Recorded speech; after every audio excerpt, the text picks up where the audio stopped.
रामकृष्ण हरी मंडळी, मी अंकिता तुम्हा सर्वांचं खूप खूप मनापासून स्वागत करते आपल्या आजच्या नवीन रेसिपीमध्ये. तर आज आपण मैसूर पाक कसा बनवायचा हे बघणार आहोत.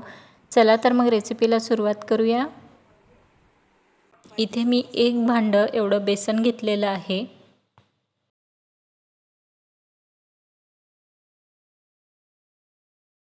तर येथे मी 3 भांडे साखर घेतली.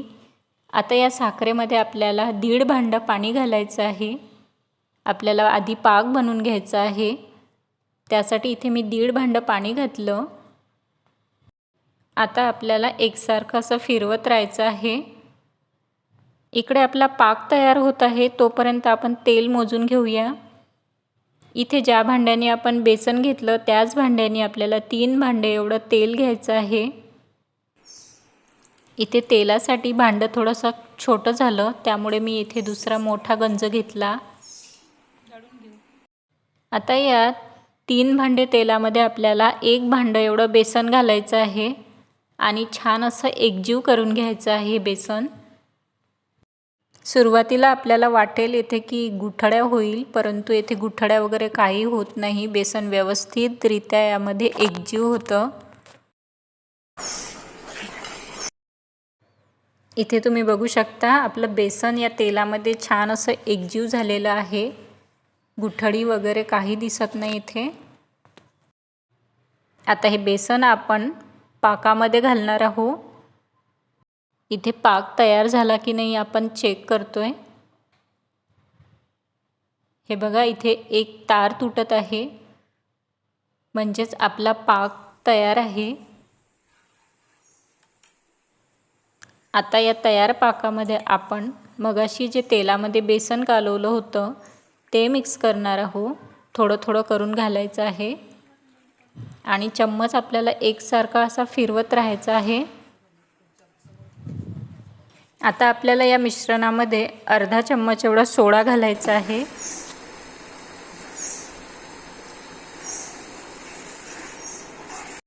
सोडा घालून झाला. आता आपल्याला यामध्ये खोबरा किस घालायचा आहे. खोबरा किस हा 1 वाटी घाला किंवा तुमच्या आवडीप्रमाणे कमी जास्त करू शकता. हे बघा, इथे आपलं मिश्रण आता थोडं घट्ट होत आलेलं आहे. चम्मच या मिश्रणामधून जराही आपल्याला बाहेर काढायचा नाही आहे. एकसारखा असा चम्मच फिरवत राहायचा आहे, नाहीतर हे मिश्रण बुडाशी लागू शकते. आपल्या मैसूर पाकला छान कलर येण्यासाठी इथे मी फूड कलर ॲड केला, पाव चम्मच एवढा. मैसूर पाक बनवत असताना आपल्याला एकसारखा चम्मच फिरवत राहायचा आहे आणि हे खूप मेहनतीचं काम आहे. हे मिश्रण जसं जसं घट्ट होत जातं तसं तसं भारी होत जातं. पुढे आपल्याला इथे दोन्ही हाताची हेल्प घ्यावी लागेल. शेवटी इथे आपल्याला थोडी वेलची पूड घालायची आहे. आता आपलं मिश्रण खूप घट्ट झालेलं आहे आणि आता दोन्ही हाताची इथे मदत घ्यावी लागत आहे.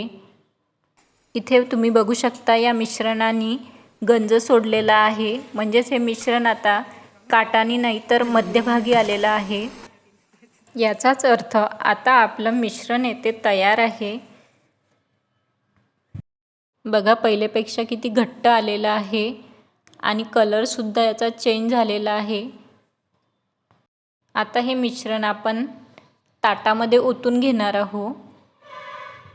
येथे मला हे मिश्रण ओतण्यासाठी 2 ताट लागले होते. तुमच्याकडे बर्फी सेट करण्यासाठी असणारे ट्रे असतील तर तुम्ही त्यामध्ये सुद्धा हे मिश्रण ओतून घेऊ शकता.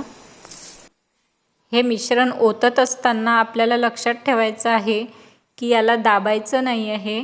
हलक्या हातानेच आपल्याला ताट फक्त हलवायचं आहे, नाहीतर याची बर्फीच होऊन जाईल. हा मैसूर पाक बनवत असताना आपल्याला जे बेसन लागणार आहे ते थोडं जाडसर असावं. आता हे मिश्रण सेट होत आहे. इथे थोडं कडक झालं हे मिश्रण की आपल्याला याचा मैसूर पाक पाडून घ्यायचा आहे एखाद्या चाकूच्या साहाय्याने किंवा सराट्याच्या साहाय्याने. आपल्याला हव्या त्या आकारात आपण हा मैसूर कापून घेणार आहोत. तर येथे मी सर्व मैसूर छान असा कापून घेतला. आता याला थंड होऊ द्यायचं. छान थंड झाला की तो छान असा निघून येईल. तर मंडळी, असा होता आजचा व्हिडिओ आवडला असल्यास व्हिडिओला लाईक करा, शेअर करा आणि चॅनलवरती नवीन असाल तर चॅनलला सबस्क्राईब करायला विसरू नका. भेटूया अशाच एका नवीन रेसिपीसोबत. तोपर्यंत बाय बाय.